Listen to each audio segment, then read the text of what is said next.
ಪರಮ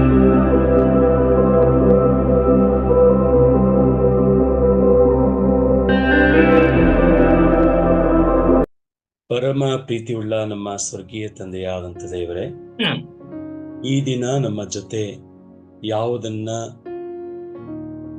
ನಿನ್ನ ವಾಕ್ಯದ ಮೂಲಕ ನಮ್ಮ ಜೊತೆ ಬೋಧಿಸ್ಲಿಕ್ಕಿದೆಯೇ ಸ್ವಾಮಿ, ಅದನ್ನ ಅರ್ಥ ಮಾಡಿಕೊಂಡು ನಿನಗೆ ನಾವು ಸಾಕ್ಷಿಯಾಗಿ ಜೀವಿಸುವಂತೆ ಸಹಾಯ ಮಾಡು ದೇವರೇ. ಈ ಒಂದು ಸುಂದರ ಕ್ಷಣಗಳನ್ನ, ಈ ಒಂದು ವಾಕ್ಯದ ಎಲ್ಲ ವಿಷಯಗಳನ್ನ ಸಮಸ್ತ ನಿನ್ನ ಕೈಯಲ್ಲಿ ಒಪ್ಪಿಸಿಕೊಡ್ತೇವೆ. ನೀವು ಮಾತ್ರ ಮಹಿಮೆ ಹೊಂದಿ ಈ ವಾಕ್ಯವನ್ನು ಆಶೀರ್ವದಿಸಿ ಯೇಸು ನಾಮದಲ್ಲಿ ಕೇಳುತ್ತೇವೆ ನಮ್ಮ ತಂದೆಯಾದ ದೇವರೇ, ಆಮೇನ್. ಪ್ರೀತಿಯುಳ್ಳ ದೇವರ ಆಸಿಕೊಂಡಂತ ದೇವ ಜನಾಂಗದವರೇ, ಈ ದಿನ ನಮಗೆ ಕೊಡುವಂತ ಮುಖ್ಯವಾದಂತ ಗುರಿ ಏನೆಂಬುದಾಗಿ ನೋಡುವಾಗ ಮದುವೆಯ ರಹಸ್ಯ ಎಂಬುದಾಗಿ. ಇದಕ್ಕೆ ಸತ್ಯವೇದದ ಭಾಗ ಹೇಗಿರುತ್ತೆ, ಎಫೆಸದವರಿಗೆ ಬರೆದ ಪತ್ರಿಕೆ 5ನೇ ಅಧ್ಯಾಯ 17ರಿಂದ 33ರವರೆಗೆ ಇಲ್ಲಿ ಕೊಡಲ್ಪಡುವುದನ್ನ ನಾವು ನೋಡೋದಕ್ಕೆ ಸಾಧ್ಯ. ಮಕ್ಕಳ ಸತ್ಯವೇದದಲ್ಲಿ ಫಲವಿಲ್ಲದ ಅಂಜೂರ ಮರದ ಕಥೆಯನ್ನ ಇಲ್ಲಿ ಕೊಡಲ್ಪಟ್ಟಿದೆ. ವರ್ಷಕ್ಕೆ ನಮಗೆ ಓದಬೇಕಾದಂತ ದೇವರ ವಾಕ್ಯ ಗಲಾತ್ಯದವರಿಗೆ ಬರೆದ ಪತ್ರಿಕೆ 1ನೇ ಅಧ್ಯಾಯ ಮತ್ತು 2ನೇ ಅಧ್ಯಾಯ ಕೆಲವು ವಚನಗಳನ್ನ ಅಲ್ಲಿ ಕೊಡಲ್ಪಟ್ಟಿದೆ. ಈ ದಿನ ನಾವು ಧ್ಯಾನ ಮಾಡ್ಲಿಕ್ಕಿರುವಂತ ಪ್ರಮುಖ ವಚನ ಮತ್ತು ಬಾಯಿಪಾಠ ವಚನ, ಪುರುಷರೇ ಕ್ರಿಸ್ತನ ಸಭೆಯನ್ನ ಪ್ರೀತಿಸಿದ ಪ್ರಕಾರವೇ ನಿಮ್ಮ ಹೆಂಡತಿಯರನ್ನ ಪ್ರೀತಿಸಿರಿ. ಎಫೆಸದವರಿಗೆ ಬರೆದ ಪತ್ರಿಕೆ 5ನೇ ಅಧ್ಯಾಯ 25ನೇ ವಚನ. ಪ್ರೀತಿಯುಳ್ಳ ದೇವರ ಆಸಿಕೊಳ್ಳುತ್ತ ದೇವ ಜನಾಂಗದವರೇ, ಈ ದಿನದಲ್ಲಿ ದೇವರ ವಾಕ್ಯ ನಮಗೇನು ಹೇಳುತ್ತೆ ಎಂಬುದಾಗಿ ನೋಡುವಾಗ, ಪುರುಷರೇ ಕ್ರಿಸ್ತನ ಸಭೆಯನ್ನ ಪ್ರೀತಿಸಿದ ಪ್ರಕಾರವೇ ನಿಮ್ಮ ಹೆಂಡತಿಯರನ್ನ ಪ್ರೀತಿಸಿರಿ ಎಂಬುದಾಗಿ ಸತ್ಯವೇದ ಇಲ್ಲಿ ಹೇಳುವಂಥದ್ದನ್ನ ನಾವು ನೋಡೋದಕ್ಕೆ ಸಾಧ್ಯ. ಪೌಲನು ಎಫೆಸ ಸಭೆಗೆ ಬರೆಯುವಾಗ ಬಹಳ ಒಂದು ಶ್ರೇಷ್ಠವಾದಂತ ಜೀವನದ ಶೈಲಿಯ ಕುರಿತು ಆತನು ಬರಿತಾ ಇರುವುದನ್ನ ನಾವು ನೋಡೋದಕ್ಕೆ ಸಾಧ್ಯ. ಗಂಡ ಹೆಂಡತಿಯರ ಪ್ರೀತಿ ಹೇಗೆ ಇರಬೇಕು ಅನ್ನುವಂಥದ್ದನ್ನ, ದಾಂಪತ್ಯವು ಹೇಗೆ ಅದು ಆಗಿರಬೇಕು ಅನ್ನುವಂಥದ್ದನ್ನ ಪೌಲನು ಬಹಳ ಸುಂದರವಾಗಿ ಎಫೆಸ ಸಭೆಯವರಿಗೆ 5ನೇ ಅಧ್ಯಾಯ ಕನಿಷ್ಠ ಪಕ್ಷ 22ರಿಂದ 33 ವಚನವನ್ನು ನೋಡುವಾಗ ಬಹಳ ಸುಂದರವಾದಂತ ರೀತಿಯಲ್ಲಿ ಬೋಧಿಸ್ತಾನೆ. ಪ್ರಿಯರೇ, ದಾಂಪತ್ಯವು ಮಾನ್ಯವೆಂದೆಣಿಸಿರಿ ಅನ್ನುವಂತ ವಾಕ್ಯ ಏನಿದೆ, ನಮ್ಮ ಜೀವನದಲ್ಲಿ ಮದುವೆ ಅನ್ನುವಂಥದ್ದನ್ನ ನಾವು ಸನ್ಮಾನಿಸಬೇಕಾಗಿದೆ, ಗೌರವಿಸಬೇಕಾಗಿದೆ, ಪ್ರಾಮುಖ್ಯತೆಯನ್ನ ಕೊಡಬೇಕಾಗಿದೆ. ವಿಶೇಷವಾಗಿ ನಮ್ಮ ಭಾರತೀಯ ಸಂಸ್ಕೃತಿಯ ಪ್ರಕಾರ ಒಂದು ಹೆಣ್ಣು ಹೇಗೆಲ್ಲ ಇಂದಿನ ಕಾಲದಲ್ಲಿ ಕಷ್ಟಪಡ್ತಾ ಇದ್ಲೋ ಅದನ್ನ ಈ ದಿನಮಾನದಲ್ಲಿ ಕೆಲವು ವಿದ್ವಾಂಸರು, ವಿಶೇಷವಾಗಿ ಭಾರತ ದೇಶಕ್ಕೆ ಬಂದಂತ ಕೆಲವು ಮಿಷನರಿಗಳು ಅದನ್ನ ಸರಿಪಡಿಸಿಕೊಟ್ರು. ಶಿಕ್ಷಣ ಅನ್ನುವಂಥದ್ದನ್ನ ಹೆಣ್ಣು ಮಕ್ಕಳಿಗೆ ತೆಗೆದುಕೊಂಡು ಬಂದು ಅವರು ನಮ್ಮ ಹಾಗೆ ಜೀವಿಸುವರು, ಅವರು ನಮ್ಮ ಹಾಗೆ ಬದುಕುವರು ಎಂಬುದಾಗಿ ಬಹಳ ಮಿಷನರಿಗಳು, ವಿಶೇಷವಾಗಿ ಸೌತ್ ಇಂಡಿಯಾದ ಕೆಲವು ಪ್ರಾಂತ್ಯಗಳಿಗೆ ನೀವು ಹೋಗುವಾಗ ಅನೇಕ ಮಹಿಳೆಯರು ಈ ದಿನಮಾನದಲ್ಲಿ ಅತಿ ಹೆಚ್ಚಾದಂತ ವಿದ್ಯಾಭ್ಯಾಸವನ್ನ ಮುಗಿಸಿರ್ತಾರೆ. ವಿಶೇಷವಾಗಿ ಪ್ರಸ್ತುತ ದಿನಗಳಲ್ಲಿ ಅತಿ ಹೆಚ್ಚು ಓದ್ತಾ ಇರುವಂತವರೇ ಹೆಣ್ಣು ಮಕ್ಕಳು. ಆದ್ರೆ ಇಂದಿನ ಪದ್ಧತಿಗಳನ್ನ ನಾವು ನೋಡುವಂತ ಸಮಯದಲ್ಲಿ ಮಹಿಳೆ 4 ಗೋಡೆಗಳ ಮಧ್ಯೆ ಇರಬೇಕಾಗಿತ್ತು. ಅವಳಿಗೆ ಋತುಮತಿ ಆದಂತ ಸಮಯದಲ್ಲಿ ಅವಳಿಗೆ ಅನೇಕ ನೋವುಗಳು, ಕಷ್ಟಗಳು, ಕೆಲವು ಪದ್ಧತಿಗಳು, ಕೆಲವು ಸಂಪ್ರದಾಯಗಳನ್ನು ಆಚರಿಸಿ ಒಂದು ಹೆಣ್ಣು ಮಗುವನ್ನ ಬೇಡವಾದ ವಸ್ತುವಿನ ಹಾಗೆ ಉಪಯೋಗ ಮಾಡುತ್ತಾ ಇದ್ದುದನ್ನ ನಾವು ಅನೇಕ ಪುಸ್ತಕಗಳಲ್ಲಿ, ಚರಿತ್ರೆಗಳಲ್ಲಿ ಕಲಿತುಕೊಂಡಿದ್ದೇವೆ. ಪ್ರಿಯರೇ, ಯಾಕೆ ಇದನ್ನ ನಾನು ಹೇಳ್ತೇನೆ ಎಂಬುದಾಗಿ ನೋಡುವ ಸಮಯದಲ್ಲಿ ಮಹಿಳೆಯನ್ನ ಸರಿಸಮಾನವಾಗಿ ನೋಡಬೇಕೆಂಬುದಾಗಿ ಈ ದಿನದಲ್ಲಿ ನಾವು ಅರ್ಥ ಮಾಡಿಕೊಳ್ಳುವುದು ಬಹಳ ಪ್ರಾಮುಖ್ಯವಾಗಿದೆ. ಕೆಲವು ಕುಟುಂಬಗಳಲ್ಲಿ ಈಗೂ ಸಹ ಕೆಲವು ಕುಟುಂಬಗಳಲ್ಲಿ ಮಹಿಳೆಯನ್ನ ಶೋಷಣೆಗೆ ಒಳಪಡಿಸುವಂಥದ್ದು, ಕುಂತಲ್ಲೇ ಊಟ ತಂದು ಕೊಡುವಂಥದ್ದು, ಪ್ರೀತಿಯಿಂದ ಕೆಲಸವನ್ನ ಮಾಡಿಸಿಕೊಳ್ಳದೆ ಅಧಿಕಾರಸ್ಥರಾಗಿ ಹೆಣ್ಣಿನ ಮೇಲೆ ಒಂದು ಭಾವನೆಯನ್ನು ಉಂಟು ಮಾಡುವಂಥದ್ದು, ಮಹಿಳೆಗೆ ಭಯಂಕರವಾದಂಥ ಕೆಲಸ ಕಾರ್ಯಗಳನ್ನು ಕೊಟ್ಟು ಪ್ರೀ ಇಲ್ಲದೆ ಅವರನ್ನು ದುಡಿತಕ್ಕೆ ಎಳೆಯುವಂಥದ್ದು, ಅವರನ್ನ ಮನೆಯಲ್ಲಿ ಗುಲಾಮಳಾಗಿ ಉಪಯೋಗ ಮಾಡುವಂಥದ್ದು, ಗುಲಾಮಳ ಜೀವಿತದಲ್ಲಿ, ಗುಲಾಮಳ ಬದುಕಿನಲ್ಲಿ ಇನ್ನೂ ಗುಲಾಮಳಾಗಿಸುವಂಥದ್ದು, ಹಿಂಸೆಗೆ ಒಳಪಡಿಸುವಂಥದ್ದು, ನೋವಿಗೆ ಒಳಪಡಿಸುವಂಥದ್ದು. ಈ ದಿನದಲ್ಲಿ ಅನೇಕ ಜನರು ಈ ರೀತಿಯಾಗಿ ವರ್ತನೆ ಮಾಡ್ತಾ ಇರುವುದನ್ನ ನಾವು ನೋಡೋದಕ್ಕೆ ಸಾಧ್ಯ.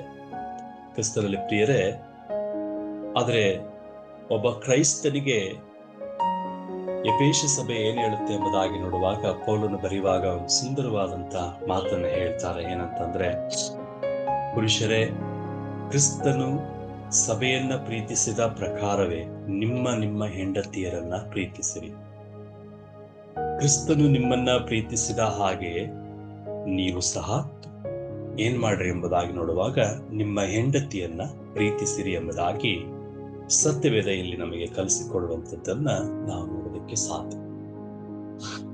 ಪ್ರಿಯರೇ, ಒಂದು ಕುಟುಂಬದಲ್ಲಿ ಗಂಡ ಹೆಂಡತಿಯರ ಅನುಬಂಧ, ಬಾಂಧವ್ಯ, ಪ್ರೇಮ, ಪ್ರೀತಿ, ವಿಶೇಷವಾಗಿ ಕರುಣೆ, ವಿಶೇಷವಾಗಿ ಅದು ಮಾತ್ರವಲ್ಲದೆ ಒಂದು ಶ್ರೇಷ್ಠವಾದಂಥ, ಅಗಮ್ಯವಾದಂಥ, ಉನ್ನತವಾದಂಥ ಸಂಬಂಧ, ಇವು ಬಹಳ ಬಹಳ ಒಂದು ಕುಟುಂಬದಲ್ಲಿ ಪ್ರಾಮುಖ್ಯವಾದದ್ದು. ನಾ ದುಡಿತೇನೆ ಎಂಬುದಾಗಿ ಹೇಳಿ ಹೆಣ್ಣನ್ನ ತಾತ್ಸಾರ ಮಾಡುವಂಥದ್ದಲ್ಲ. ಪ್ರಿಯರೇ, ಇವತ್ತು ಇದರ ಬಗ್ಗೆ ಏನ್ ಹೇಳ್ತದಂದ್ರೆ, ಒಂದು ಹೆಣ್ಣಿನ ಕುರಿತು ಪ್ರೀತಿ ಮಾಡ್ರಿ, ನಿಮ್ಮ ಹೆಂಡತಿಯರನ್ನ ಪ್ರೀತಿಸಿರಿ, ನಿಮ್ಮ ಹೆಂಡತಿ ಗಂಡಂದಿರೇ ನಿಮ್ಮ ಹೆಂಡತಿಯರನ್ನ ಅತ್ಯಧಿಕವಾಗಿ ಪ್ರೀತಿಸಿರಿ ಎಂಬುದಾಗಿ ದೇವರ ವಾಕ್ಯ ಪ್ರಸ್ತುತಪಡಿಸ್ತಾ ಇರೋದನ್ನ ನಾವು ನೋಡೋದಕ್ಕೆ ಸಾಧ್ಯ. ಪ್ರಿಯರೇ, ಒಂದು ಕೇಂದ್ರೀಕೃತವಾದಂಥ ಜೀವನ, ಕ್ರಿಸ್ತೀಯ ಕೇಂದ್ರೀಕೃತವಾದಂಥ ಜೀವನವನ್ನು ನಡೆಸುವಾಗ ಕ್ರಿಸ್ತನನ್ನ ನಮ್ಮ ಕುಟುಂಬಗಳಲ್ಲಿ, ನಮ್ಮ ವಿಶೇಷವಾದಂಥ ಕಾರ್ಯಗಳಲ್ಲಿ ಅವರನ್ನು ತೊಡಗಿಸಿಕೊಳ್ಳುವಾಗ ನಾವು ಯಾವುದೇ ಗುಲಾಮತನ, ದಾಸತನ ಅಥವಾ ಬೇಸರಿಕೆ, ಹಿಂಜರಿಕೆ, ತಾತ್ಸಾರ ಮಾಡುವಂಥದ್ದು ಇವುಗಳು ನಮ್ಮ ಜೀವನದಲ್ಲಿ ಇರಲೇಬಾರದು ಎಂಬುದಾಗಿ ಈ ದಿನ ಎಫೆಸ ಸಭೆ ನಮಗೆ ಎಚ್ಚರಿಸುವಂಥದ್ದನ್ನ ನಾವು ನೋಡೋದಕ್ಕೆ ಸಾಧ್ಯ. ಮದುವೆಯಾದ ತಕ್ಷಣ ನೀವೊಂದೇ ಶರೀರವಾಗಿರುವಿರಿ ಎಂಬುದಾಗಿ ಪೌಲ ಬಹಳ ಸುಂದರವಾದಂಥ ರೀತಿಯಲ್ಲಿ ಅದನ್ನು ಬರೀತಾನೆ. ಏನೆಂಬುದಾಗಿ ನೋಡುವಾಗ, ನೀವು ಒಂದೇ ಶರೀರವಾಗಿದ್ದೀರಿ. ಮತ್ತೆ ಹೇಳ್ತದೆ 32ನೇ ವಚನ, ನಾನು ಕ್ರಿಸ್ತನಿಗೂ ಸಭೆಗೂ ಇರುವ ಸಂಬಂಧದ ಕುರಿತು ಮಾತಾಡುತ್ತಾ ಇದ್ದೇನೆ. ಇದುವರೆಗೆ ಗುಪ್ತವಾಗಿದ್ದ ಈ ಸತ್ಯಾರ್ಥವು ಬಹು ಗಂಭೀರವಾದದ್ದು. ಅದಿರಲಿ, ನಿಮ್ಮಲ್ಲಿ ಪ್ರತಿ ಪುರುಷನು ತನ್ನನ್ನು ಪ್ರೀತಿಸಿಕೊಳ್ಳುವಂತೆ ತನ್ನ ಹೆಂಡತಿಯನ್ನ ಪ್ರೀತಿಸಬೇಕು. ಪ್ರತಿ ಹೆಂಡತಿಯು ತನ್ನ ಗಂಡನಿಗೆ ಭಯಭಕ್ತಿಯಿಂದ ನಡೆದುಕೊಳ್ಳಬೇಕು ಎಂಬುದಾಗಿ ಸತ್ಯವೇದ ಹೇಳುವಂಥದ್ದನ್ನ ನಾವು ನೋಡೋದಕ್ಕೆ ಸಾಧ್ಯ. ಈ ದಿನಮಾನದಲ್ಲಿ ನಮ್ಮ ಪ್ರೀತಿ ಬಹಳ, ಗಂಡಂದಿರ ಪ್ರೀತಿ ಬಹಳ ಅಮೂಲ್ಯವಾಗಿರಬೇಕೆಂಬುದಾಗಿ ದೇವರ ವಾಕ್ಯ ನಮಗೆ ಹೇಳುವಂಥದ್ದನ್ನ ನಾವು ನೋಡೋದಕ್ಕೆ ಸಾಧ್ಯ. ಪ್ರತಿಯೊಬ್ಬ ಪುರುಷನು ಗಂಡ ಹೆಂಡತಿ ಎಂಬುದಾಗಿ ದಾಂಪತ್ಯ ಜೀವನಕ್ಕೆ ಕಾಲಿಟ್ಟಂತ ಪ್ರತಿ ಗಂಡಂದಿರು ಮುಂದಿನ ದಿನಮಾನದಲ್ಲಿ ಮತ್ತೆ ಹೆಣ್ಣು ಮಕ್ಕಳ ಬಗ್ಗೆ ಸತ್ಯವೇದ ನಮಗೆ ಪ್ರಚುರಪಡಿಸ್ತದೆ. ಈ ದಿನ ಈ ನಮ್ಮ ಡಿಬೇಷನ್ ಅಲ್ಲಿ ನಿಮ್ಮ ಹೆಂಡತಿಯರನ್ನ ಪ್ರೀತಿಸಿರಿ, ಬೇಡವಾದ ವಿಷಯಗಳನ್ನ ಇಟ್ಟುಕೊಂಡು ಗುಲಾಮರನ್ನಾಗಿ ಮಾಡಬೇಡ್ರಿ. ನಮ್ಮ ಅಪ್ಪ ಅಮ್ಮ ಈ ರೀತಿ ಉಪಯೋಗ ಮಾಡ್ತಾ ಇದ್ರು. ಅದು ಮಾತ್ರ ಅಲ್ಲದೆ ನಮ್ಮ ಅಪ್ಪ ನಮ್ಮ ತಾಯಿಯನ್ನ ಈ ರೀತಿಯಾಗಿ ಬಳಸಿಕೊಳ್ತಾ ಇದ್ರು. ನಾನು ಸಹ ನನ್ನ ಹೆಂಡತಿಯನ್ನ ಹೀಗೇ ನಾನು ಬಳಸಿಕೊಳ್ಬೇಕು. ಇವತ್ತಿನ ದಿನಮಾನದಲ್ಲಿ ತಾಯಿಯ ಶ್ರೇಷ್ಠವಾದ ಒಂದು ಸಂಗತಿ ಏನಂದ್ರೆ ತ್ಯಾಗಮಯಿ. ಪ್ರಿಯರೇ, ಅವಳ ಜೀವನದಲ್ಲಿ ಎಷ್ಟೊಂದು ತ್ಯಾಗ ಮಾಡ್ತಾಳೆ ಎಂಬುದಾಗಿ ನೋಡುವಾಗ ಅದು ಅತ್ಯುನ್ನತವಾದದ್ದು. ತಂದೆ ತಾಯಿಗಳನ್ನು ಬಿಟ್ಟು ಬರುವಂತ ಒಂದು ತ್ಯಾಗ, ಬೇರೊಂದು ಕುಟುಂಬದಲ್ಲಿ ಬಂದು ದುಡಿಯುವಂತ ಒಂದು ತ್ಯಾಗ, ಅದು ಮಾತ್ರದೆ ಮಕ್ಕಳನ್ನ ಎತ್ತುವ ತ್ಯಾಗ, ಸಾಕುವ ತ್ಯಾಗ, ಅವರನಿಗೋಸ್ಕರ ತನ್ನ ಜೀವನವನ್ನೇ ದುಡಿತಕ್ಕೆ ಎಳೆದುಕೊಂಡಿರುವಂತ ತ್ಯಾಗ. ಬರೇ ತ್ಯಾಗಮಯವಾದ ಜೀವನದಲ್ಲಿ ಗಂಡಂದಿರಾದ ನಾವುಗಳು ಹೇಗೆ ಅವರನ್ನ ಪ್ರೀತಿಸ್ತಾ ಇದ್ದೇವೆ, ಹೇಗೆ ಅವರನ್ನ ಪ್ರೀತಿ ಮಾಡ್ತಾ ಇದ್ದೇವೆ ಅನ್ನುವಂಥದ್ದು ಬಹಳ ಬಹಳ ಪ್ರಾಮುಖ್ಯವಾದದ್ದು. ಆದ್ರಿಂದ ಈ ಮುಂಜಾನೆ ವೇಳೆಯಲ್ಲಿ ನಿಮ್ಮ ಹೆಂಡತಿಯರನ್ನ ಪ್ರೀತಿಸ್ರಿ, ಸಮದಟ್ಟವಾಗಿ ಕೆಲಸವನ್ನ ಹಂಚಿಕೊಳ್ಳ್ರಿ, ಸಮದಟ್ಟವಾದಂತ ಜೀವನವನ್ನೇ ಉಪಯೋಗಿಸ್ರಿ. ಎಷ್ಟು ದೊಡ್ಡ ವ್ಯಕ್ತಿಗಳಾಗಿದ್ರು, ಎಷ್ಟೇ ಬ್ಯುಸಿ ಇದ್ರು, ಸ್ವಲ್ಪ ಸಮಯ ನಿಮ್ಮ ಹೆಂಡತಿಗೆ ಸಹಾಯ ಮಾಡರಿ. ಕೆಲವೆಲ್ಲ ನಾ ಕೆಲಸ ಮಾಡ್ತೇನೆ, ನಾನು ಹಂಗಿದ್ದೇನೆ, ನಾನು ಅಧಿಕಾರಿ ಇದ್ದೇನೆ, ನಾನು ಹಂಗೆ, ನಾನು ಹಿಂಗೆ ಎಂಬುದಾಗಿ ಬಿಲ್ಡಪ್ ಕೊಟ್ಕೊಂಡು ದೊಡ್ಡದಾಗಿ ಅಡ್ಡಾಡ್ತಿರ್ತಾರೆ. ಆದ್ರೆ ಒಂದು ಅವರ ಹೆಂಡತಿ ಎಷ್ಟು ಕಣ್ಣೀರ್ ಹಾಕ್ತಾ ಇದ್ದಾರೆ ಎಂಬುದಾಗಿ ಅವ್ರಿಗೆ ಗೊತ್ತಾಗಲ್ಲ. ಬರೇ ಬಿಲ್ಡಪ್ ಕೊಡುವಂತ ಜನರೇ ಬಹಳ ಇದ್ದಾರೆ. ಆದ್ರೆ ಎಷ್ಟೋ ಹೆಂಡತಿಯರು ಇವತ್ತು ಕಣ್ಣೀರ್ ಹಾಕಿ ಅಯ್ಯೋ ನನ್ನ ಜೀವನ ಅನ್ನುವಂತ ಪರಿಸ್ಥಿತಿಗೆ ಅನೇಕ ಜನರಿದ್ದಾರೆ. ಪ್ರಿಯರೇ, ಸಮಯ ಎಷ್ಟೇ ಇದ್ರೂ ಸಹ, ಅಭಾವ ಎಷ್ಟೇ ಇದ್ರೂ ಸಹ, ನಿಮ್ಮ ಕೆಲಸದಲ್ಲಿ ಅವರ ಕೆಲಸದಲ್ಲಿ 100ಕ್ಕೆ 10% ಆದ್ರೂ ಸಹಾಯ ಮಾಡೋದಾದ್ರೆ ಅದೇ ನಿಜವಾದಂತ ಒಂದು ಮದುವೆಯ ರಹಸ್ಯದ ಗುಣಲಕ್ಷಣಗಳು ಕಂಡು ಬರ್ತದೆ. ನಿಮಗೆಲ್ಲ ಗೊತ್ತಿದೆ, ನಮ್ಮ ಕಲ್ವಾರಿ ಚಾಪಲ್ ಅಲ್ಲಿ ಹೆಂಡತಿಯರನ್ನು ಪ್ರೀತಿಸ್ರಿ ಎಂಬುದಾಗಿ ಅಂಕಲ್ ಅವರು ಬಹಳ ಚಂದವಾಗಿ ಹೇಳ್ತಾರೆ. ಅವರ ಆತ್ಮೀಯ ಬೋಧಕರು ಸಹ ಈಗೂ ಸಹ ಅವರು ಪ್ರೇರಣೆಯಲ್ಲಿದ್ದಾರೆ. ಅವರ ಒಂದು ಬಾಂಧವ್ಯ ಪ್ರೀತಿ ಎಷ್ಟಿದೆ ಎಂಬುದಾಗಿ ಎಲ್ಲಾ ಸೇವಕರಿಗೆ ಗೊತ್ತಿದೆ. ಪ್ರಿಯರೇ, ಇದೇ ಒಬ್ಬ ನಿಜವಾದಂತ ಕ್ರೈಸ್ತನ ಪ್ರೀತಿಯ ಅನ್ಯೋನ್ಯತೆಯ ಕುಟುಂಬ ಎಂಬುದಾಗಿ ನಾವು ನೆನೆಸ್ಬೇಕು. ನಮ್ಮ ಹೆಂಡತಿಯರನ್ನ ಪ್ರೀತಿಸ್ಬೇಕು, ಅವರಿಗೆ ಸಹಾಯ ಮಾಡ್ಲೇಬೇಕು. ಮಾಡಬಾರದು ಎಂಬುದಾಗಿ ಯಾರು ಸಹ ನೀವು ಅನ್ಕೊಂಡ್ರೆ ಅದು ಕ್ರಿಸ್ತನಿಗೆ ವಿರೋಧವಾದಂತ ಕೆಲಸ. ದೇವರ ವಾಕ್ಯ ಹೇಳುತ್ತಂತೆ ಏನಂದ್ರೆ, ನಿಮ್ಮ ಹೆಂಡತಿಯರನ್ನ ಪ್ರೀತಿಸಿರಿ. ಪ್ರೀತಿ ಅನ್ನುವ ಶಬ್ದಕ್ಕೆ ನೀವು ಇನ್ನೂ ಹೋಗಿ 1 ಕೊರಿಂಥದವರಿಗೆ ಬರೆದ ಪತ್ರಿಕೆ 13ನೇ ಅಧ್ಯಾಯವನ್ನು ಓದಿ. ಪ್ರೀತಿ ಅನ್ನುವಂಥದ್ದು ನಿಮ್ಮ ಹತ್ರ ಇದೆಯಾ? ಪ್ರೀತಿ ಅಂದ್ರೆ ಹೇಗಿರ್ತದೆ? ಪ್ರೀತಿ ಅಂದ್ರೆ ಯಾವುದನ್ನು ಧರಿಸಿಕೊಡುತ್ತೆ, ಯಾವುದನ್ನು ಮಾಡುತ್ತೆ, ಯಾವುದನ್ನು ನಡೆಸ್ತದೆ, ಯಾವುದನ್ನು ಕೈಗೊಳ್ಳುತ್ತದೆ ಎಂಬುದಾಗಿ ಬಹಳ ಸುಂದರವಾಗಿ ಪೌಲ ಕೊರಿಂಥ ಸಭೆಗೆ ಬರೀತಾ ಇರೋದನ್ನು ನೋಡೋದಕ್ಕೆ ಸಾಧ್ಯ. ಅದಕ್ಕೋಸ್ಕರ ಒಂದು ದೊಡ್ಡ ಅಧಿಕಾರಿಗಳ ಹಾಗೆ, ದೊಡ್ಡ ವ್ಯಕ್ತಿಗಳ ಹಾಗೆ, ದೊಡ್ಡ ಪಾಸ್ಟರ್ಗಳ ಹಾಗೆ ನಾವು ನಡೆದುಕೊಳ್ಳದೆ, ನಮ್ಮ ಹೆಂಡತಿಯರನ್ನ ನಮ್ಮ ಕುಟುಂಬದಲ್ಲಿ ನಾವೆಲ್ಲರೂ ಸಮ, ನಾನು ಯಾವುದಕ್ಕೂ ದೊಡ್ಡವರಲ್ಲ, ನನ್ನ ಕುಟುಂಬದಲ್ಲಿ ನಾವೆಲ್ಲರೂ ಒಂದೇ, ನನ್ನ ಮಕ್ಕಳು ನಮ್ಮ ಎಲ್ಲರೂ ಒಂದೇ ಅನ್ನುವಂಥ ಭಾವನೆ ನಮಗಿರುವಾಗ ದೇವರು ಖಂಡಿತವಾಗಿ ನಮ್ಮನ್ನು ಆಶೀರ್ವದಿಸ್ತಾನೆ. ನಮ್ಮ ಹೆಂಡತಿಯರಿಗೆ ನಾವು ಪ್ರೀತಿಯ ಮೂಲಕ ಕೆಲವು ಸಹಾಯಗಳನ್ನು ಮಾಡಬೇಕು. ಅವರನ್ನ ಕಣ್ಣೀರು ಹಾಕುವ ಸಮಯಕ್ಕೆ ನಾವು ಹೇಳಿಬಾರ್ದು, ಕಣ್ಣೀರು ಹಾಕಿಸುವಂತ ಕಾರ್ಯಗಳು ನಾವು ಮಾಡಬಾರ್ದು. ಯಾಕಂದ್ರೆ ದೇವರ ರಾಜ್ಯ ಅದು ಅಲ್ಲ. ನಾನು ದೇವರ ವಾಕ್ಯವನ್ನು ಸಾರುವವರು, ಮತ್ತೆ ನನ್ನ ಕುಟುಂಬ ದೇವರನ್ನ ಪ್ರೀತಿಸುವ ಕುಟುಂಬ. ನಾನು ಕ್ರೈಸ್ತರಾದ ನಮ್ಮ ಮೇಲೆ ಬಿದ್ದ ಭಾರ ದೊಡ್ಡದು ಏನೆಂಬುದಾಗಿ ನೋಡುವಾಗ ನನ್ನ ಕುಟುಂಬವನ್ನ, ನಮ್ಮ ಮಕ್ಕಳನ್ನ ಸರಿಯಾದಂತ ರೀತಿಯಲ್ಲಿ ಪ್ರೀತಿಸುವಂಥದ್ದು, ಪೋಷಿಸುವಂಥದ್ದು, ಅವರಿಗೆ ಬೇಕಾಗುವಂತ ಒಂದು ಗೆಳೆತನವನ್ನ ಕೊಡುವಂಥದ್ದು, ಅವರಿಗೆ ಸ್ನೇಹಿತರಾಗಿರುವಂಥದ್ದು, ಅವರ ಕೊರತೆಗಳನ್ನ ಮಾತ್ರ ಬಂದು ಓಪನ್ ಆಗಿ ಅಂದ್ರೆ ಮುಕ್ತವಾಗಿ ಹೇಳುವಂತ ಭಾವನೆಯನ್ನ ಇಟ್ಟುಕೊಳ್ಳುವಂಥದ್ದು. ಏನೇ ಸಮಸ್ಯೆಗಳು ಬಂದ್ರು, ಅವರಿಗೆ ಸವಾಲುಗಳು ಬಂದ್ರು, ನೋವುಗಳು ಬಂದ್ರು, ಶೋಧನೆಗಳು ಬಂದ್ರು, ಅವುಗಳನ್ನ ಪ್ರೀತಿಯಿಂದ ಎಚ್ಚರಿಸುವಂಥದ್ದು, ಗೆಲ್ಲುವುದಕ್ಕೆ ಮಾರ್ಗಸೂಚಿಯನ್ನು ಬಿಡುಗಡೆ ಮಾಡುವಂಥದ್ದು, ಅದನ್ನು ಸಹಿಸಿಕೊಳ್ಳುವುದಕ್ಕೆ ಅನೇಕ ವಿಷಯಗಳಲ್ಲಿ ಅವರನ್ನು ಹುರಿದುಂಬಿಸುವಂಥದ್ದು. ಈ ರೀತಿಯಾಗಿ ನಾವು ಇರಬೇಕು ಅನ್ನುವಂಥದ್ದು ಕ್ರೈಸ್ತ ಕುಟುಂಬದ ಒಂದು ದೊಡ್ಡ ಭಾರವಾಗಿದೆ. ಇದೇ ನಮ್ಮ ಕುಟುಂಬದ, ನಮ್ಮ ದಾಂಪತ್ಯದ ರಹಸ್ಯ ಇದೇ ಆಗಿದೆ. ಯಾರು ತಮ್ಮ ಹೆಂಡತಿಯನ್ನ ಅಧಿಕವಾಗಿ ಪ್ರೀತಿಸಿ ಅವರಿಗೆ ಕೆಲವು ವಿಷಯಗಳಲ್ಲಿ ಒಂದೇ, ನಾನು ನೀನು ಒಂದೇ, ನನಗಾದ ನೋವು ನಿನಗಾದ ನೋವು ಎಲ್ಲ ಒಂದೇ ಅನ್ನುವ ಭಾವನೆ ಯಾವ ಕುಟುಂಬದಲ್ಲಿ ಇರ್ತದೋ ಅದೇ ನಿಜವಾದಂತ ಮದುವೆಯ ರಹಸ್ಯವಾಗಿದೆ.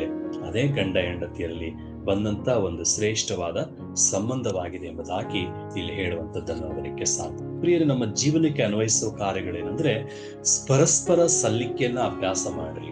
ಎಲ್ಲಾ ಕ್ರೈಸ್ತ ಸಂಬಂಧಗಳಿಗೆ ನಮ್ರತೆ ಮತ್ತು ಸೇವೆ ಅಗತ್ಯವಿರುತ್ತದೆ.